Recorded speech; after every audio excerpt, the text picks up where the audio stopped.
Guess the song. This is a cheap guitar. It's $300, right? It's cheap for an acoustic. It's an Alvarez. Alvarez.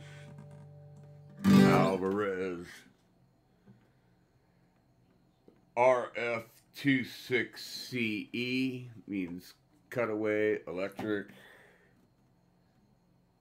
I don't know what RF stands for.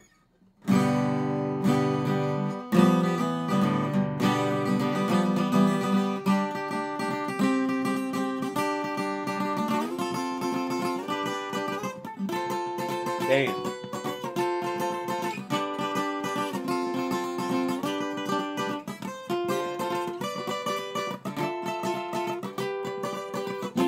That's the break.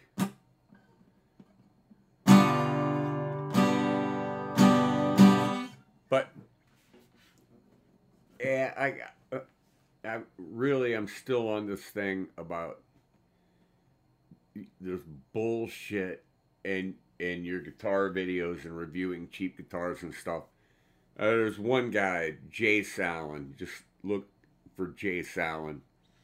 He's into reviewing old PV gear right now, which is pretty cool. But you get what you pay for, people. This is my guitar that sits here for me to learn songs on. Sometimes I have the Guild sitting here to learn songs on, and that is 3 times plus the price. But the point of this video, just got back from a week vacation in North Carolina, and I enjoyed myself. And I took some gifts down there for the family, and in the way of knives. And so some of you might know that I was into into buying knives, and I was buying them from Smoky Mountain Knife Works and buying a Rough Rider knives. Where's a Rough Rider? Here's a Rough Rider RR Rough. Come on, focus. RR Rough Rider chef's knife that I took to North Carolina. It's a sous chef knife that I took to North Carolina and used it to cook a week's worth of meals for my family down there. My sister and her family, my family. And I buy a lot of let's see. I like Stockman knives, you know, 3-blade Stockman. Get 3 blades. I love Trappers, the Trapper knife. This was what kind of got it started. I fell in love with a Trapper. I like the type of Sodbuster type work knife. These are all Rough Rider work knives. And I bought a lot of these just because I enjoy them. But I've always wanted to locate what I carried for years and years. Now this is a little bit different, because what I had was an actual black stiletto push button switchblade was what I had, that came from Youngstown, Ohio. I don't know where it came from. I just know the guy I got it from. And I carried this all through my youth in the pocket of my black leather jacket. Now this is just a spring assisted stiletto knife. This is very cheap. But nonetheless, you sharpen it up, and it's very cool. let me take a risk here. It cuts. It cuts. So that okay, that. Well, then when this knife arrived, I could not believe the weight and the perceived quality of this knife. And this is just a big black tactical knife with a G10 handle, you know, this hard plastic material, or call it G10. I don't know what that is, but this is just a big tactical black knife. And I gave one of these to my nephew, who was like, holy shit. All right. Then there was this same thing, black tactical knife from Rough Rider off of Smoky Mountain Knife Works. The feel of and the quality of this knife, I think, is way above and beyond the price. The blades are sharp as very, very sharp. They're sharp. They're sharp. And I got this little. This is called the Stompin' Blueberry. You'll never be able to read that. There it is. Stompin' Blueberry. Okay. This little bugger right here. This little bugger right here. So, but my sister took me to a hardware store in Elkin, North Carolina. That was they had guitars. They had Hohner harmonicas. I mean, expensive ones, nice ones. The guitars weren't expensive. They were like $120 for the guitars that the guy sold. The Hohner harmonicas this guy had, man, they were nice ones, and they're expensive. And apparently, if you go in there with a guitar, this old guy will sit down on the harmonica, and if you're playing country or bluegrass or blues, he'll play with you all night long, right?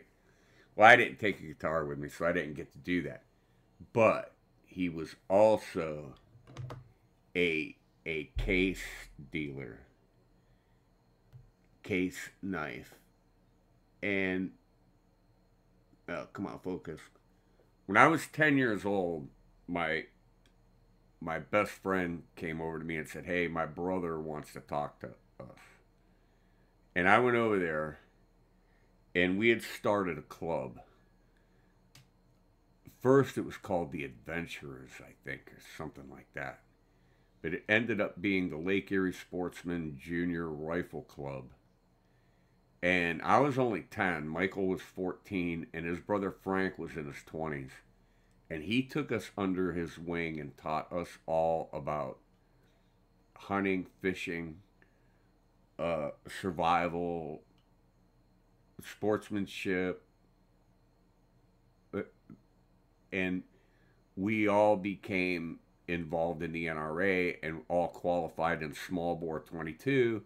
Some kids up to expert. I got up to like the 8th bar sharpshooter, and I was I was the youngest one in the club.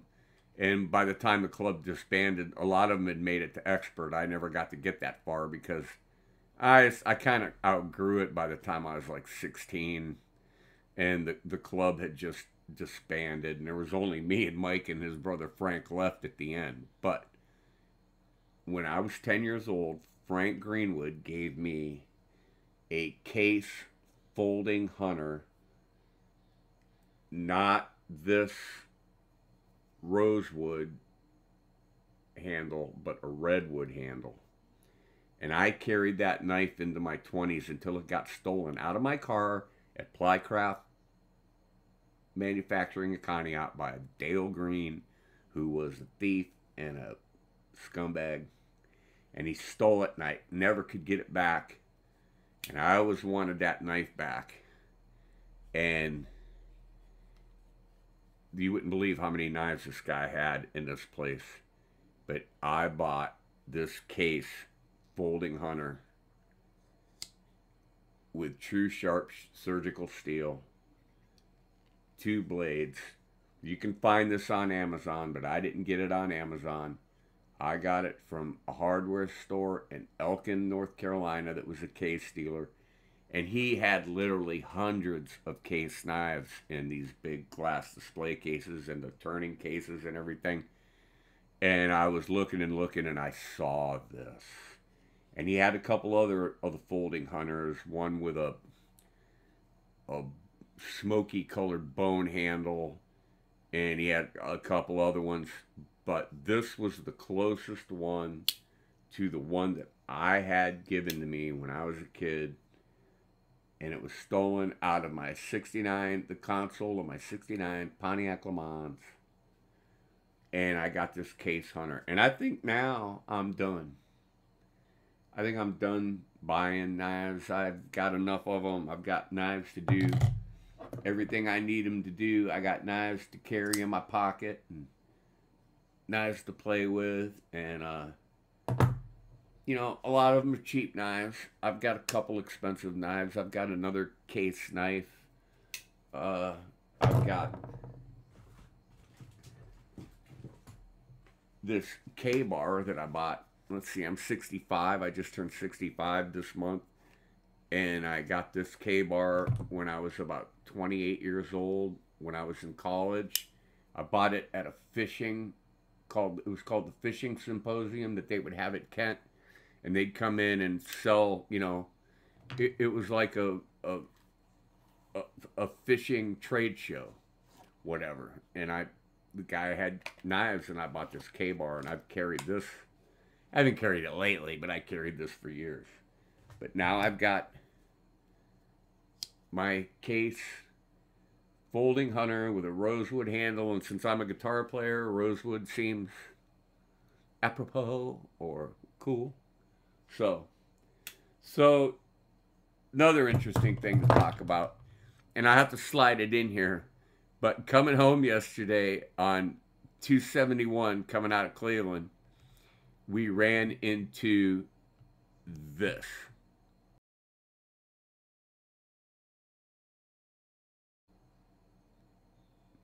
Okay, that was a jump cut. And then here's a little quick video of it, and it's more of Linda's feet than the truck, but here it is, a quick glimpse.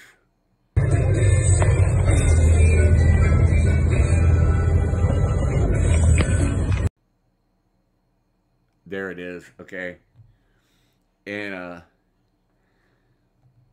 I raced him with my 2024 Nissan Versa. And I raced him. And I won because he didn't know we were racing. I didn't tell him.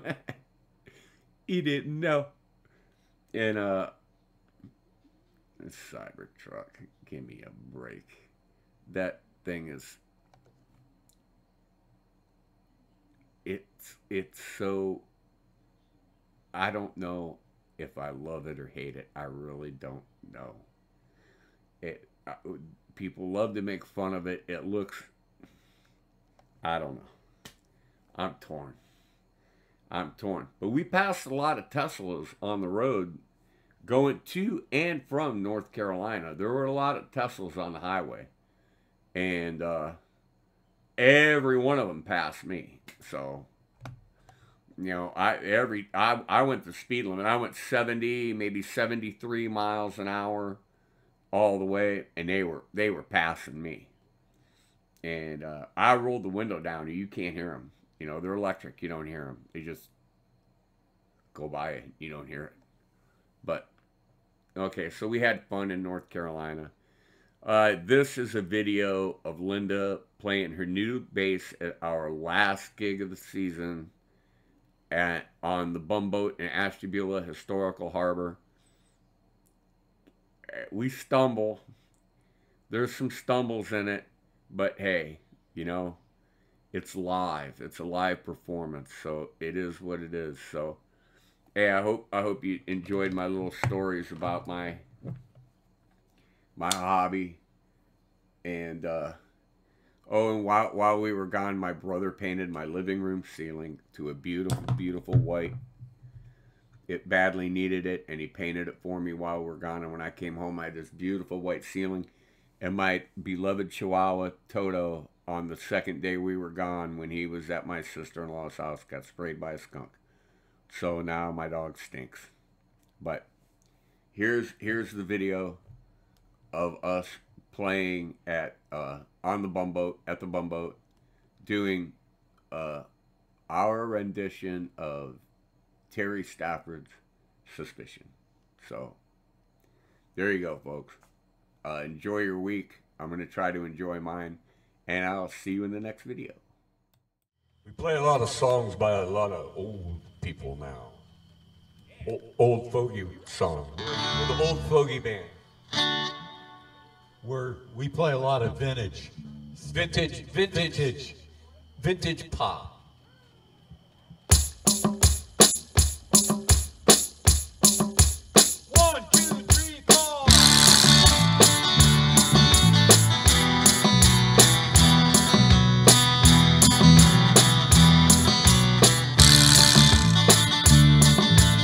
Every time you kiss me, I'm still not certain that you love me. Every time you hold me, I'm still not certain that you care. Though you keep on saying you really love me. Do you say the same thing to someone else when I'm not there? Suspicion torments my heart. Suspicion keeps us apart.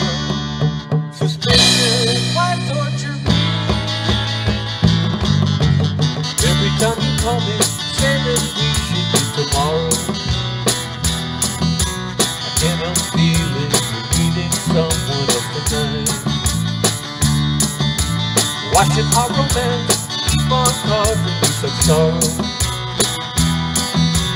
Why am I so doubtful whenever you are out of sight? Suspicion torments my heart. Suspicion keeps us apart. Suspicion, why torture me? Please hold on a little longer. Wait until I drive all these foolish feelings from my mind. How I hope and pray our true love keeps on growing stronger. Maybe I'm suspicious, but true love is so hard to find. Suspicion torments my heart. Suspicion keeps us apart. Suspicion, why torture me?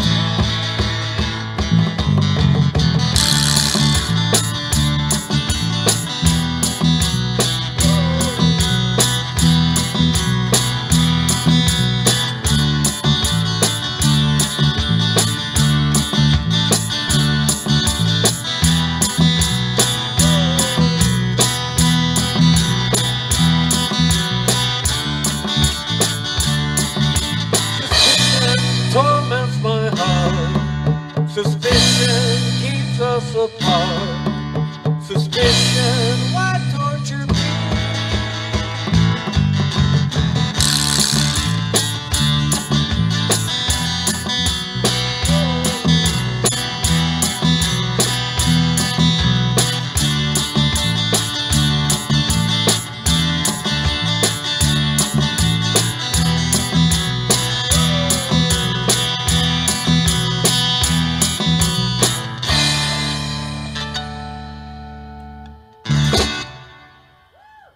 Thank you.